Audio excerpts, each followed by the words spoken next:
Olá, tudo bem? Antes de mais, eu quero vos pedir desculpa que de vez em quando, se calhar, vai-se ouvir aqui algumas pancadas, porque está uma obra aqui no apartamento aqui em cima, mas espero que não vá perturbar muito o vídeo. Uh, eu hoje quero-vos falar de três figuras da política portuguesa que eu hoje classificaria como os típicos treinadores de bancada. Porquê? Porque são três figuras que, num dos casos, teve bastante presença na imprensa. Hoje em dia está afastado, já a maior parte das pessoas nem sabe o que é feito dele. Penso que é atualmente presidente da Câmara de Figueira da Foz, chamado Pedro Santana Lopes. Pedro Santana Lopes apresentou-se no final da década de 70, ainda muito jovem, como uma espécie de pupilo de Sá Carneiro. Para a juventude, falar-se em Sá Carneiro, se calhar a única coisa que sabem é que é o nome do aeroporto do Porto, que existem algumas ruas com esse nome, mas não sabe muito bem quem é a figura, mas também não é de Sá Carneiro que eu quero falar. Eu quero falar de Pedro Santana Lopes. Pedro Santana Lopes sempre que se entrevistava a ele, vinha sempre a conversa de Sá Carneiro. Sá Carneiro, se fosse vivo, faria isso. Sá Carneiro, assim, ele parecia estar dentro da cabeça de Sá Carneiro, sabia tudo que Sá Carneiro faria em todas as situações. Então, tudo aquilo que ele defendia, ele trazia sempre o argumento. Sá Carneiro, vinha sempre a história do Sá Carneiro. Com o tempo, ele foi abandonando isso, porque a imagem de Sá Carneiro ia se perdendo ao longo do tempo. Mas ele teve a oportunidade de mostrar que de facto era aquilo tudo, aquela pessoa que de facto sabia tudo, que era bom para o país.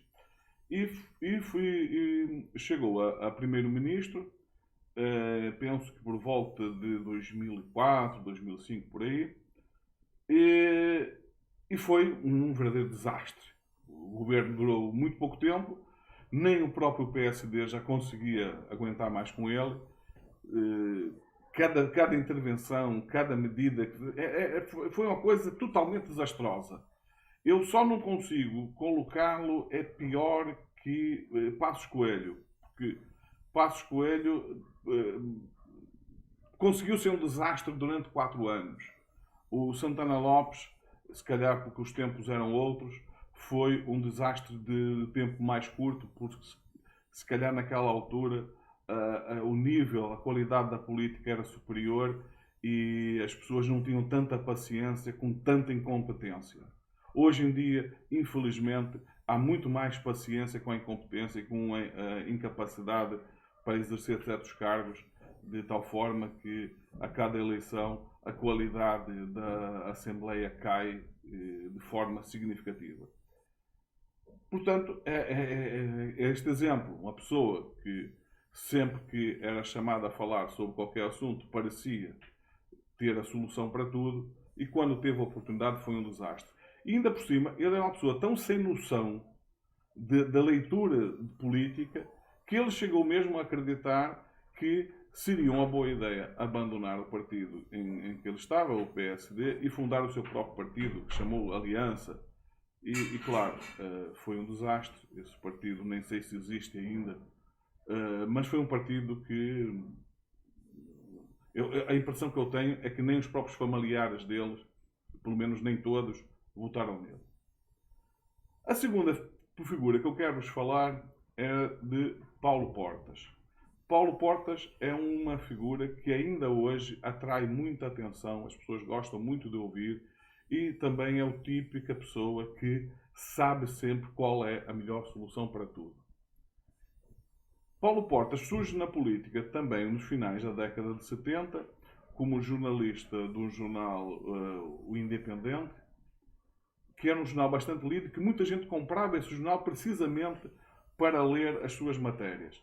Através do Independente, ele fez uma outra figura que cresceu no CDS, que era o Manuel Monteiro, figura também desaparecida da política, que a juventude nunca ouviu falar. E Manuel Monteiro cresceu bastante na política com o apoio de Santana Lopes. Santana Lopes funcionava... Desculpa, Santana Lopes não, de Paulo Portas.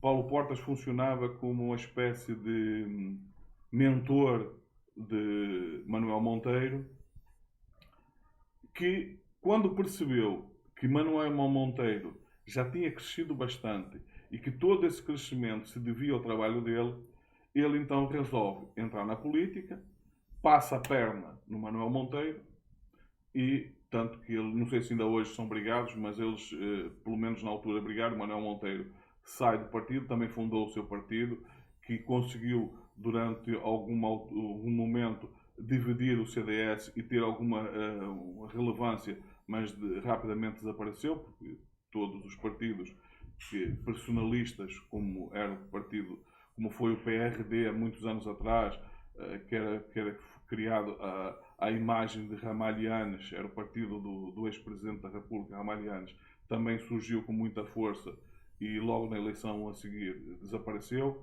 Esse partido do Manuel Monteiro aconteceu o mesmo, assim como aconteceu com o de Santana Lopes, como já disse antes.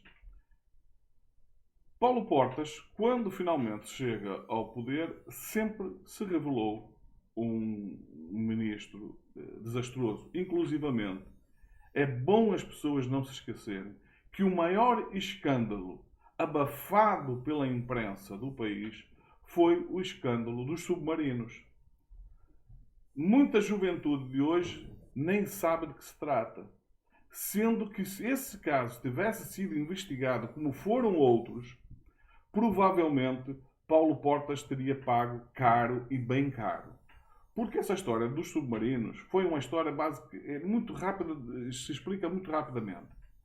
Portugal faz uma compra de submarinos à Alemanha. Nessa compra se descobriu que os preços estavam superfaturados, de tal forma que decorreu uma investigação na Alemanha que levou algumas pessoas à cadeia, e em Portugal o processo não prosseguiu porque, pasme-se, os documentos tinham desaparecido. Imaginem um ministro que compra submarinos e quando se vai investigar os documentos por trás da compra, os documentos não existem, tinham desaparecido. E pronto, desapareceu, então não se vai fazer mais nada. Tanto quanto eu saiba, ninguém do Ministério Público ou da Polícia Judiciária achou que era boa ideia ir à Alemanha, porque lá na Alemanha haviam pessoas condenadas, buscar documentação porque de certeza que eles tinham cópia de todos os documentos que foram gerados, para seguir a investigação em Portugal. Não, a investigação não prosseguiu, ficou por isso mesmo, não há documentos, não há investigação, e ponto final. Não houve julgamento, não houve nada, e ficou por isso mesmo. Sendo esse, claramente, o maior escândalo de corrupção que se tem conhecimento em Portugal. Pelo menos nos novos tempos, porque no tempo da ditadura a gente não pode falar nisso, porque, pura e simplesmente, não havia corrupção porque não havia autorização para investigar o Estado. Nenhum jornalista se atrevia a investigar o Estado em ditadura. Infelizmente é assim que as coisas funcionam, e se você que é eleitor do Chega, se prepare, porque se um dia o Chega conseguir chegar ao poder com as suas ideias, é isso que vai acontecer. Vai desaparecer a corrupção, mas vai desaparecer por essa via, porque não se investiga. A corrupção será evidentemente muito maior, porque as pessoas sabem que estão totalmente imunes, e é isso que acontece. O Paulo Portas conseguiu isso. Conseguiu que todo esse escândalo fosse abafado. Eu não sei se ele é corrupto, se ele não é corrupto, se ele estava envolvido, se não estava envolvido. Ninguém sabe. Agora, uma coisa as pessoas sabem. Houve compra de submarinos sobrefaturados e que não se fez investigação porque os papéis desapareceram. Essa figura sai da política e volta outra vez para a comunicação social, sem nunca mais ser confrontado com esse problema dos submarinos. Foi uma coisa que ficou esquecida, de tal forma que eu acredito que a esmagadora maioria da juventude, na faixa dos 20 e tal, 30 anos para baixo, se ouviu falar isso, desse escândalo dos submarinos, foi muito vagamente, nem sabe exatamente do que é que se trata. E fala, mais uma vez, como um profundo conhecedor, como uma pessoa que sabe tudo, que é melhor para o país, ou seja, volta ao mesmo. Ou seja, o típico treinador de bancada, que só sabe o que é melhor quando as suas decisões não têm reflexo na política. Quando as suas decisões não vão influenciar nada. De forma que ele pode errar, acertar à vontade, porque não tem consequências. Quando erra, ele contorna as questões e dá uma espécie de dito por não dito, de forma a não parecer que errou assim tanto.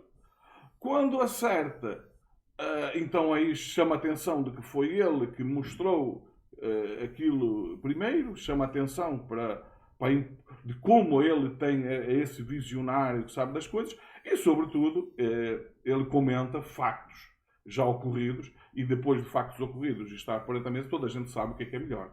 É a mesma coisa que no caso do futebol, se um clube ganhou de goleada, é muito fácil dizer que eu faria o mesmo que o treinador seguiu as minhas ideias e quando foi a derrota, o treinador não percebe nada de futebol, eu é que sei de tudo, se fosse eu a fazer a linha, o meu clube teria ganho.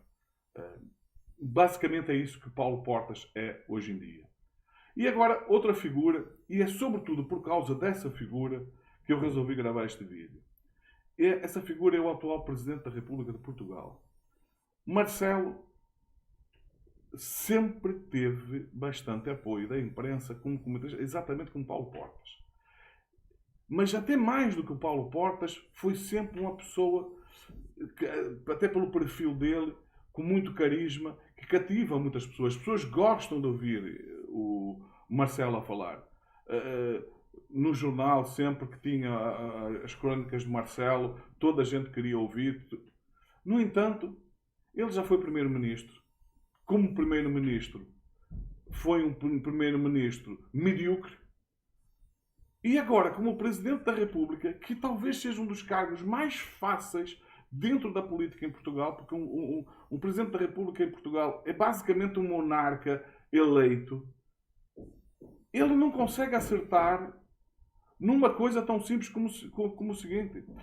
Tem um primeiro-ministro que é acusado de um não-crime porque ficou evidente e cada vez está mais evidente que não houve crime absolutamente nenhum naquele processo que envolveu o António Costa, que o Presidente da República, a única coisa que deveria fazer era, primeiro, tentar convencer António Costa a não aceitar, a não se demitir, a se manter no governo, que quanto a mim era o que eu deveria ter feito. Deixar a investigação continuar e se mantido no governo. Mas, uma vez que ele decidiu sair e apresentou uma solução, e essa solução tinha suporte dentro do Parlamento, porque o PS tinha a maioria absoluta, a única coisa que Marcelo deveria ter feito é ter aceitado essa indicação, mesmo que ouvisse todos os partidos, ele aceitava a indicação e deixava o processo decorrer, porque o partido ainda tinha mais 3 anos e tal, praticamente 3 anos de governo pela frente. Ou 2 anos e meio de governo pela frente. Era só isso que ele precisava de fazer. Mas não, preferiu olhar para os interesses políticos, mostrar que ele, afinal, tal como a grande maioria dos políticos, se não a totalidade, infelizmente, batem no peito a dizer que defende os interesses nacionais, mas antes dos interesses nacionais, o que realmente defende são os interesses partidários. Marcelo fez basicamente isso. Ele foi defender, ou melhor, ele acreditou que estava a defender os interesses do PSD, quando, se ele tivesse de facto essa capacidade de leitura da política, como ele, sempre que é levado à condição de comentarista, parece ter uma capacidade de leitura da política que ninguém mais tem, teria percebido que o que ele estava a fazer é basicamente a beneficiar o Chega.